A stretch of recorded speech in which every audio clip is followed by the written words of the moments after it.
We're going to be glazing this flower pinch pot. You're going to choose 2 or 3 colors. I have 2. I've got a lilac and a lemon. And we're going to begin upside down. So I'm going to do the same colors as this one here.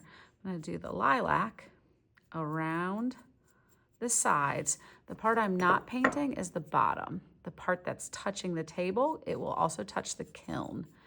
And glaze is liquid glass, so I have to put this back in the kiln and fire it again, and it'll melt the glaze and turn it into glass. And so if there's glaze on the bottom and the bottom is touching the shelf of the kiln, when it heats up to its high temperature, it'll turn to glass and melt the entire piece of pottery to the shelf. And then I'll have to break it apart with a hammer to get it out. So don't glaze the bottom, but we can get all of the sides and then turn it over.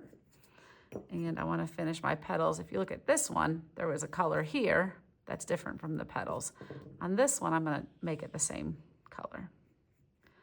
Get my petals. You can do this twice. So if you do it fast and thin, then you should do it again.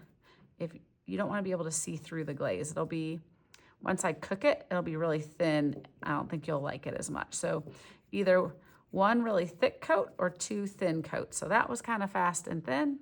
So I'm going to go back over it. I'm going to make sure I get my edges. I don't want any white showing through.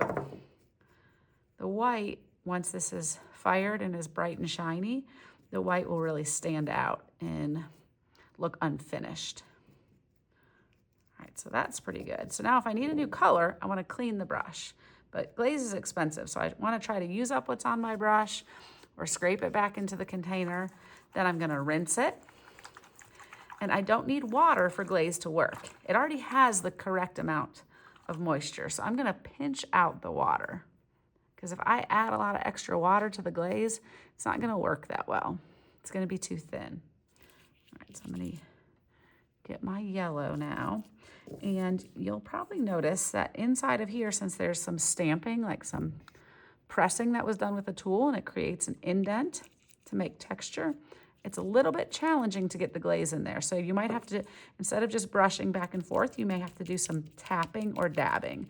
But we still want to be gentle with the brush. We don't want to ruin the hairs on the brush. So gentle tapping or dabbing is fine. All right, and that's it. And so it looks dull and chalky, but these are the same colors as these right here. It's just that this has already been cooked in the kiln. So I will put it back in the kiln, and when you get it again, it'll be bright and shiny.